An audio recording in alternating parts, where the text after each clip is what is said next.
you. Good evening, everybody. All right. So we've got a few new faces. I'll do a very brief testimony, so we get to know each other a little bit better. I came to New Beginnings about 12 years ago.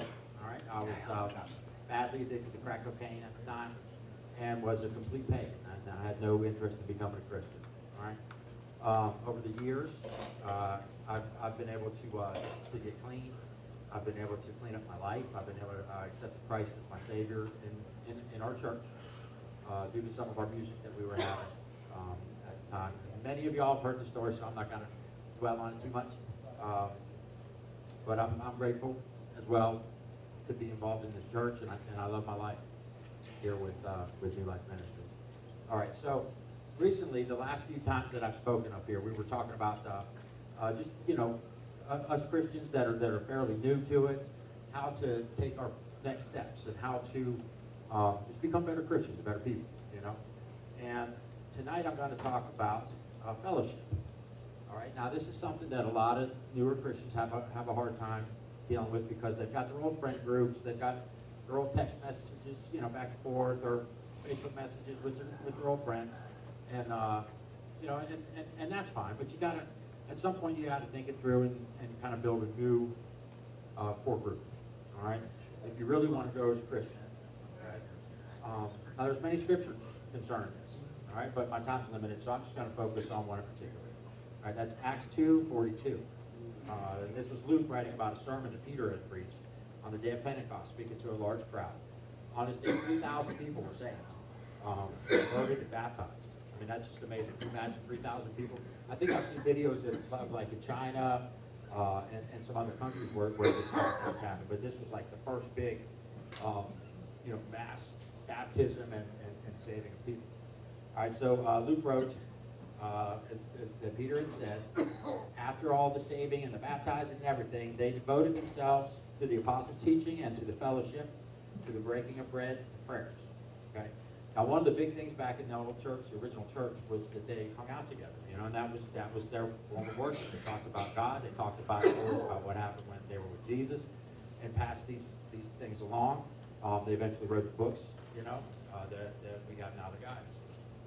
All right, it's important for us to gather together, to eat meals together, to share our lives. We need the support. Sometimes we even need our brothers and sisters to let us know if we're doing something wrong, or if we're going down the wrong path spiritually. All right, now that is very important. All right, I'm kind of a loner by nature, and I think things through, and I will analyze stuff and come up to my own conclusions. All right, and now there were many lonely times in my life when I was on my own, when I was left to follow my own judgment. And it ended up with poor, even disastrous results. All right, so much of my life, just because my brain was bad, and I figured I'm going to trust myself rather than anybody else, and that's just not how it works. Okay, not for me, anyways, because I'm nuts. All right, so if I have an important decision now, I usually filter it through a couple of other people, and typically my mom. Okay, and I started doing this a while back. When I was trying to, even before I became a Christian, I was trying to get a grip on my life. And, a funny story is that I decided that I'm going to use my mom as a filter. So I didn't want to do anything that I wouldn't want to tell my mom. That was a rule that I tried to live by. So instead of me doing better things, my mom just heard a whole lot of crazy stories from me. That poor lady, she's heard some crazy stuff because I had to live by that rule. I kind of made that deal with myself. All right, we need to have a support system, people with the same goals as us. We should find at least one trustworthy person that we can be honest to, and that we know will be honest with us, even if that honesty may sting a little. But we should also widen that group out a little bit so that we can benefit from each other's experience. It shouldn't just be people that believe exactly what you believe and think exactly the way you think. All right, I believe that we can learn something from anyone if we give them a chance to talk to them long enough. And that brings me to my point. All right, we're starting our movie night group again. All right, so this turned into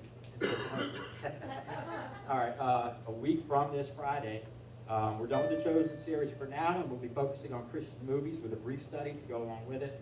I'll be coordinating weekly with PT on what movie we'll be watching that week. I'm hoping that the Friday night movie can coincide with Wednesday night Bible study and or Sunday service. All right, so that we can kind of learn as we go from a few different sources for the same idea, the same process. All right, everybody is invited. You can bring people, more the merrier. All right, you can bring snacks, even a meal from home if you want, but there won't be a formal dinner or anything. Friday, 6:30, starting 1 week from this Friday. Thank you.